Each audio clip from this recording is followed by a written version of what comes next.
की मेहरबानी, जिनका अनुकंपा से आज मैं मध्य प्रदेश शासन में संयुक्त संचालक यानी कि एक संभाग स्तर का अधिकारी बना हूँ।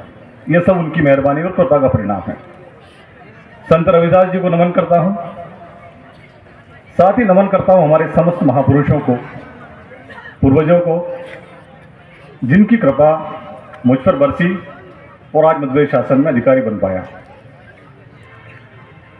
आज के कार्यक्रम में विशेष अतिथि आदरणीय श्री कैलाश सूर्यवंशी जी, प्रदेश अध्यक्ष अपाक्स, जो मेरे अच्छे मित्र हैं, कैलाश सूर्यवंशी जी, जिलाध्यक्ष अजाक्स, रामचंद्र जी जललिया जी, पूर्व जनपद सदस्य, जगदीश चंद्र वर्मा जी, अजाक्स जिलाध्यक्ष मेरे साथी राजगढ़ के, श्री देवी सिंह जी पटेल, प्रदेश उपाध्यक्ष मेघवाल समाज कुंडला खेड़ा से, और कार्यक्रम की अध्यक्षता कर रहे आदरणीय श्री भवानी शंकर जी वर्मा जी, प्रदेश अध्यक्ष मेघवाल समाज। एक मुख्य अतिथि होने के नाते नाम सबके बोलना पड़ेंगे, पूरी कोशिश कर रहा हूँ कि ज़्यादा से ज़्यादा बोल दूंगा।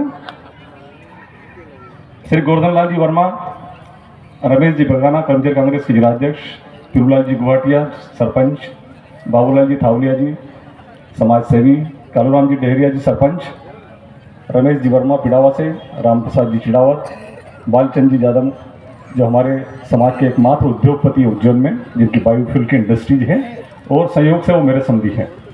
हमारे समाज में उद्योग नहीं है लोगों के पास, लेकिन एक उद्योगपति भी है हमारे बीच में, श्री बालचंद जी यादव जी।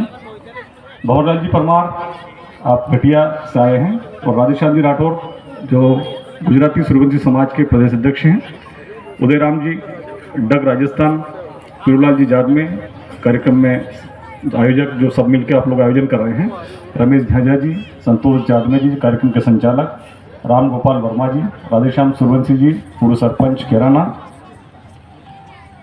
डॉक्टर पंवार जी उप संचालक पशु चिकित्सा, मेरे अच्छे मित्र हैं आप, हम लोग लगभग आगे साथ ही 1-2 साल आगे पीछे रहे। नाथूलाल जी वर्मा मंडी अध्यक्ष, कमल दुगारिया जी, गोरेलाल सूर्यवंशी जी मोहन बड़ोदिया से, भेरूलाल ओसारा जी राष्ट्रपति पुरस्कार प्राप्त, राधेश्याम जी ओसारा, रमेश समरावत जी, कैलाश वामिया जी पूर्व सरपंच, राजकुमार जादमे जी, मांगीलाल जी जांगड़े जी, शिवलाल सूर्यवंशी जी, अमर सिंह जी मेघवाल बुरलाए, गिरधारी लाल सूर्यवंशी जी, शंकरपुरी महाराज जी जो हमारे पास पीछे बैठे हुए हैं, और उपस्थित समस्त माताओं बहनों, पत्रकार, समाजसेवी, जनप्रतिनिधि और गांव-गांव से पधारे हमारे सभी साथियों। हमारे पूर्व वक्ता और काफी कुछ कह चुके हैं, जितनी भी अच्छी बातें थी कही जा चुकी है। सबसे बड़ी मजबूरी और व्यवस्था मुख्य अतिथि की होती है, उसके साथ 2 समस्या उत्पन्न होती है। एक तो सारी बात लोग पहले ही बोल चुके होते हैं, कुछ बोलने के लिए बचते ही नहीं है, और दूसरा लोग इतने परेशान हो जाते हैं कि वो सुनने को भी क्षमता नहीं रख पाते हैं। लेकिन फिर भी थोड़ी बहुत तो अपन चर्चा करेंगे आपस में। सबसे पहले तो हम जिस स्थान पर बैठे हुए हैं, आपको शायद जानकारी नहीं होगी कि ये स्थान कैसे, बाबा साहब अम्बेडकर का जहाँ स्थान कैसे बना और स्टेचू कैसे लगा। इसमें सबसे बड़ी भूमिका डॉक्टर भवानी शंकर वर्मा जी की है।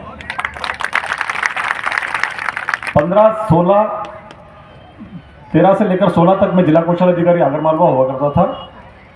तो वर्मा जी अक्सर मेरे पास आया करते थे, हम समाज सेवा की बात करते थे। तो बाबा साहब की स्टेचू आगरमालवा जिले में कहीं भी नहीं थी। हम लोगों की ये चिंता थी कि आखिर बाबा साहब की स्टेचू कैसे लगाएं। आगर में हमने काफ़ी प्रयास किए लेकिन नहीं लगा पाए। उस समय नलखड़ा में लगी थी नगर पालिका के सहयोग से, और ये तैयारी कर रहे थे। इस बीच मेरा ट्रांसफर रतलाम हो गया, मैं रतलाम चला गया, लेकिन मुहिम हमारी लगातार चलती रही। वर्मा जी ने कोशिश की, नगर पालिका से बात की, नगर पालिका में प्रस्ताव पास कराया, और फिर हमने, जब मैं रतलाम में था तो आलोट में भी एक बाबा साहब की मूर्ति लगाई थी हमने तहसील कार्यालय में। तो हमने मंडीदीप से 2 मूर्तियां मंगवाई थी, एक मूर्ति यह थी और एक मूर्ति आलोट की थी, जो मैंने खुद ही संपर्क किया था वहाँ। इसका भुगतान नगर पालिका से हुआ था, वहाँ का भुगतान हम लोगों ने, अधिकारी कर्मचारियों ने मिलकर किया था आलोट का। ऐसे करके बाबा साहब की आधारशिला मूर्ति की हुई और यह स्थान हमारे लिए आरक्षित हुआ। तो निश्चित रूप से वर्मा जी की बहुत बड़ी भूमिकाएं हैं। हम सब मिलकर उनको हार्दिक बधाई देते हैं और उज्ज्वल भविष्य की कामना करते हैं कि हमारे बीच ऐसे लोग भी हैं जो कम से कम एक स्थान हमारे बैठने का सुरक्षित कर पाए। साथियों, सबसे बड़ी समाज में बुराई है नुक्ता पत्थर, और नुक्ता ना तो आप बंद करा सकते हो ना मैं बंद करा सकता हूं। एक ये भी समस्या है। हम लोग 20 साल से कोशिश कर रहे हैं लेकिन नहीं बंद करा पाते। लेकिन इसको कम जरूर करा सकते हैं। बिल्कुल। मैंने संकल्प लिया कि नुक्ता नहीं खाऊंगा, नहीं खाता मैं नुक्ता। आप लोगों में से कितने लोग हैं जो संकल्प ले सकते हैं कि नुक्ता नहीं खाएंगे? ये तो कर ही सकते हो। अरे हिम्मत करो, हिम्मत करो भाई, नुक्ता नहीं खाने की हिम्मत करो। भाई यदि आप खाना बंद कर दोगे तो लोग खिलाना बंद कर देंगे, लेकिन जब तक आप लोग खाओगे लोग खिलाएंगे मजबूरी में। भाई जब तक आप खाना बंद नहीं करोगे तो लोग खिलाना बंद कैसे करेंगे? उनकी तो मजबूरी होती है। जिसके घर भी कोई डेथ होती है तो इधर तो दाह संस्कार होता है, वहीं चर्चा शुरू हो जाती है कि भाई नुक्ते में कितनी बोरी शक्कर होगी, क्या क्या करेंगे। मैं कहना चाहूंगा कि भाई वो कोई खुशी का माहौल थोड़ी है कि जिसके घर में एक तो मौत हुई है, एक परिवार का सदस्य हुई गया, और हम मीठा नमकीन की बात करते हैं। अभी एक बहुत अच्छा उदाहरण सुनाऊं मैं आपको। मेरी बेटी की शादी राजस्थान में हुई है, कुशलगढ़ बांसवाड़ा जिले में। अभी एक नुक्ते में अभी 20 दिन पहले ही गया था मैं वहाँ। उन लोगों ने एक बहुत अच्छा सुधार किया वहाँ, हम भी इस पर अमल कर सकते हैं। मैं नुक्ते में गया तो मुश्किल से इसके आधे लोग भी नहीं थे वहाँ, 60-70 पुरुष थे और 50 एक महिलाएं थी मुश्किल से। मुझे बड़ा आश्चर्य हुआ। मैंने कि मेरे यहाँ नुक्ते में तो गांव गांव तक लीली पीली साड़ियाँ दिखती थी दूर दूर तक, और यहाँ देखो तो 100-150 लोग भी नहीं है। तो मैंने पूछा, मैंने कि यार ये क्या हुआ, आखिर लोग क्यों नहीं आए यहाँ? तो उन्होंने कहा कि हमने एक बहुत अच्छी पॉलिसी तैयार की है कि नुक्ते में एक गांव से एक आदमी आएगा और वो एक पगड़ी लेके आएगा, वो भी जो भी चाहे उसका जमाई हो या जो भी जिसके लिए भी लाएगा वो, और बाकी गांव के जितने परिवार के लोग हैं सब 50-50 या 100 रुपये इकट्ठे करके उसको देगा, वो लिस्ट बना के लाएगा। फिर उस कार्यक्रम में वो लिस्ट पढ़ते हैं वो लोग, तो भैया उनकी ओर से 100 रुपये, उनकी ओर से 50 ओर से, तो एक गांव से केवल एक आदमी आएगा। और ये तो आज व्यक्ति की बात हो गई। खाने में वहाँ केवल क्या बनता है मालूम आपको? दलिया बनेगा और थुली दलिया बनेगा और चावल और कड़ी, इसके अलावा कुछ भी नहीं बनता। तो आधे लोग तो वो खाते ही नहीं, बिना खाए चले जाते आधे लोग। और जो थोड़े बहुत दूर के लोग होते हैं उनकी तो मजबूरी होती खाना, तो वो खाते हैं। तो कम से कम इतना कर लें अपन, चलो नुक्ता नहीं बंद करे तो कोई बात नहीं, ये तो बंद होगा, आज नहीं होगा तो 20 साल बाद बंद होगा, 50 साल बाद बंद होगा, लेकिन होगा जरूर। तो हम कम से कम इतना कर लें कि भाई आप चलो नुक्ता खाना नहीं छोड़ रहे हैं आप, कोई बात नहीं, तो कम से कम ये तो कर लो कि कम सीमित कर दें इसको। बिल्कुल। पगड़ी प्रथा बंद करें। भाई एक जो परिवार का मुखिया बड़ा बेटा होता है, पगड़ी बांधने का मतलब क्यों पगड़ी बांधते सबको? कि उस परिवार का जो कोई मुखिया चला जाता तो उसके बदले में दूसरा मुखिया कौन? उस परिवार की जिम्मेदारी किसके पास? तो उसको पगड़ी पहनाते कि भैया आज से जिम्मेदारी तेरी, अब परिवार पालन पोषण तुझे करना है, इसलिए पगड़ी पहनाते हैं। लेकिन हमारे इसमें तो 50 लोग बाल कटा के बैठे थे, पता चला कि 50 पगड़ियां बन रही सबकी। क्यों भैया? 50 जिम्मेदार थोड़ी हो सकते हैं, घर के मुखिया 50 थोड़ी हो सकते, एक ही तो होगा ना। लोग कहते हैं कि भाई बाल देना जरूरी है, क्या मरने के बाद मरने वालों को बाल चाहिए क्या? जरूरत ही नहीं। एक रूढ़िवादिता है, इस रूढ़िवादिता को बंद करना पड़ेगा। नुक्ता में खाने की प्रथा क्यों चालू हुई है, जो पुराने लोग हैं वो सब समझते होंगे, आज की नई पीढ़ी को शायद पता नहीं है। पहले जब परिवार में किसी की मृत्यु होती थी तो घर घर से रोटी बना के लाते थे। पुराने लोगों को जानकारी होगी सभी को। बिल्कुल। जिसके घर मरता उसके यहाँ 12 दिन तक खाना नहीं बनता था। पड़ोसी सब आसपास से लेते थे, रोटी लेके आते थे, और जो बांधने बैठने आते थे उनको खिलाते थे। फिर इसके बाद जब नुक्ता होता था, नुक्ता इसलिए मजबूरी थी कि कोई साधन आने जाने का नहीं था। लोग 3 दिन पहले चलते थे और चलते चलते आते और 3-4 दिन गांव में रुकते थे। अब जो गांव में रुक रहे हैं उनको खाना तो खिलाना पड़ेगा, तो उसमें भी लोग फिर सब इकट्ठा करते थे, क्योंकि उस समय बाटें भी नहीं बनती। आज से 50 साल पहले जाओ आप, कुछ भी सुविधा नहीं थी। तो फिर गांव घर घर से लोग इकट्ठा करते खाना और मेहमानों को खिलाते थे। फिर थोड़ा सा सुधार हुआ, लोगों ने बाटी बनाना शुरू कर दी। बाटी बना के इकट्ठा करके फिर लोग खिलाना पिलाना शुरू कर दिया। फिर नुक्ते ने रूप लिया बिल्कुल प्रदर्शन का, बढ़ चढ़कर हिस्सा लेने का, अपनी ताकत प्रदर्शित करने का, कि भैया वो 5 बोरी का ला रहा था, मैं 10 बोरी का लाऊंगा। क्यों भाई? ठीक है भाई, मैं सक्षम हूं, मैं कर सकता हूं, हमारे साथी सक्षम है, कर सकते हैं, लेकिन ये गरीब आदमी कहां से लाएगा? वो या तो अपनी जमीन बेचेगा, किसी का नौकर रहेगा, या कहीं ना कहीं कर्जा लेकर ही वो ऐसे कार्यक्रम करेगा। आप लोग देख लो, आपको बच्चे के पढ़ाई के लिए कोई पैसा उधार नहीं देगा, लेकिन नुक्ते के लिए जरूर देंगे लोग। यदि आपके पास 1-2 बीघा जमीन है तो नुक्ते के भी लिए उधार मिल जाएगा आपको। लेकिन आपका बच्चा यदि पढ़ने जा रहा है तो उसके लिए पैसा कोई नहीं देगा आपको। तो हमें ये बात समझना पड़ेगी, ये समाज सुधार के लिए बातें बहुत आवश्यक है। मेघवाल समाज की एक अच्छी शुरुआत है। दीपावली मिलन समारोह के बहाने ही हम लोग आपस में मिले, बैठे, एक दूसरे से बात की। लेकिन एक सबसे बड़ी जो बुराइयां हमारे समाज में उत्पन्न है, हमें कम से कम 3 बातें छोड़ना पड़ेगी। यदि हम समाज की सुधार चाहते हैं 3 बातें छोड़ना बहुत आवश्यक है। एक तो भाई के खिलाफ खड़े होना बंद करो।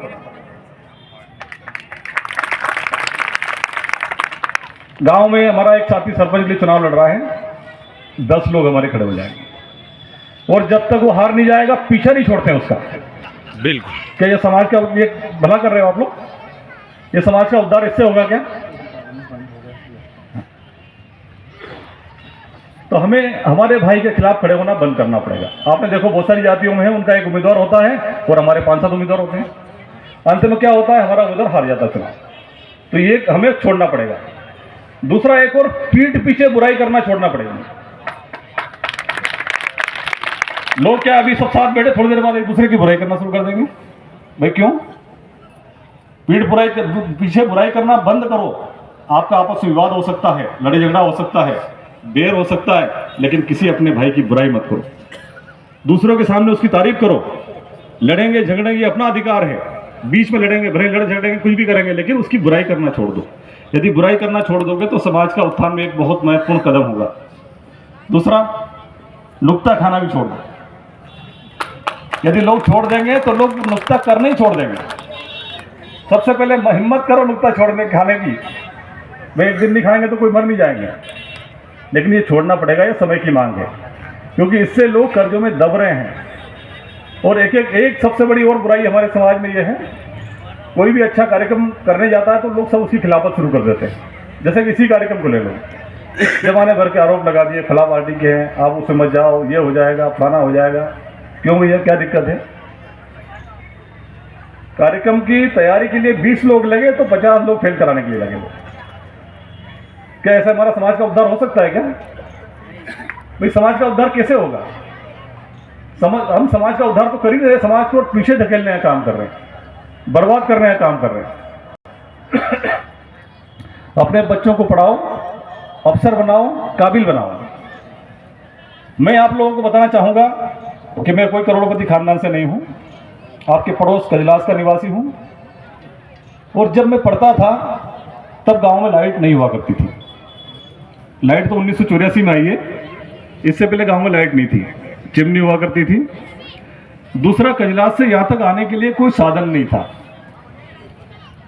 छात्रावास में पढ़ता था सुसनेर में। जब भी त्योहार दिवाली दशहरे पे जाता था तो रक्षाबंधन के समय तो ये हालत थी कि पूरे रोड तक कीचड़ हुआ करता था, कोई साधन नहीं था। जूते हाथ में लेकर के पूरा 9 किलोमीटर पैदल जाता था। तो जो कुछ भी मिला आसानी से नहीं मिला, फिर भी हिम्मत नहीं हारी, मैंने संघर्ष की। आजकल के युवाओं को मैं कहना चाहूंगा कि हिम्मत मत हारो, आप जो चाहोगे बन जाओगे, बस एक बार हिम्मत तो करो। हमारे भारत के राष्ट्रपति APJ अब्दुल कलाम साहब ने एक बार कहा था कि आप सपने देखो और सपने देखने के लिए उसे पूरा करने के लिए जी जान लगा दो। उन्होंने कहा था कि भाई एक बार ये कहो ना कि मैं राष्ट्रपति बनना चाहता हूँ, आप कहो तो सही कि मैं कलेक्टर बनना चाहता हूँ, आप कहो मैं जिलाधिकारी बनना चाहता हूँ, और फिर उसके अनुसार कोशिश करो। यदि प्रयास करोगे तो सब कुछ सफल हो जाएगा, और बिना प्रयास के कुछ भी होने वाला नहीं है। तो आपस में एक दूसरे की आलोचना करना छोड़ो। एक पर्ची मेरे पास आई, राजगढ़ जिले में अभी 4 नुक्ते बंद किए गए हैं 1 माह के अंदर, कोली खेड़ी, अंबेडकर नगर और करड़ी में। ये बहुत बहुत धन्यवाद। बिल्कुल धन्यवाद के पात्र, कम से कम बहुत बहुत बधाई के पात्र सभी साथी। वर्मा जी सभी का स्वागत करें कृपया इनका। तो साथियों मैं कहूंगा कि समाज सेवा के लिए त्याग करना पड़ेगा, समर्पण करना पड़ेगा, कुछ चीजें छोड़ना पड़ेगी, लोगों की बुराइयां छोड़ना पड़ेगी, आलोचना छोड़ना पड़ेगा, और एक दूसरे के साथ खड़ा होना पड़ेगा। हमारी समाज लगातार पतन की ओर जा रही है। उसका कारण क्यों जा रही है? समाज में नेता बहुत पैदा हो गए, कार्यकर्ता कम हो गए।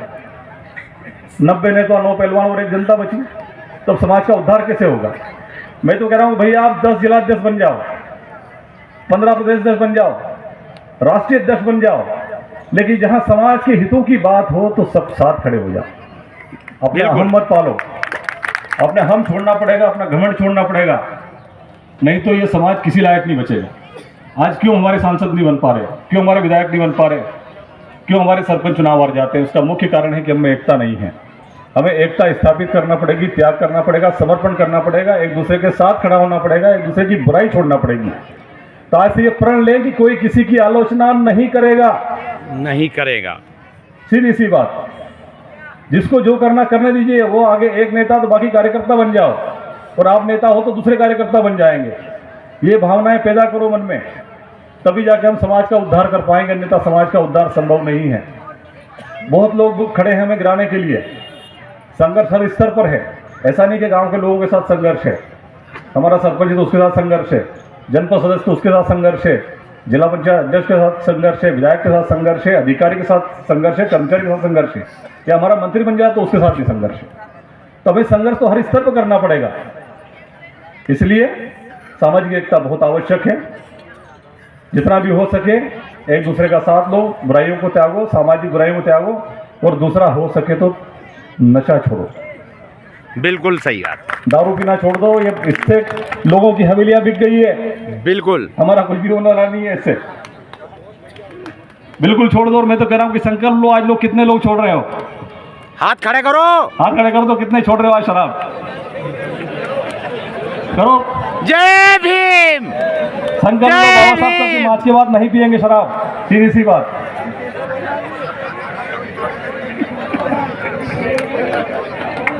समाज की एकता के लिए हमें बुराई छोड़ना पड़ेगी, बुराइयां छोड़ना पड़ेगी।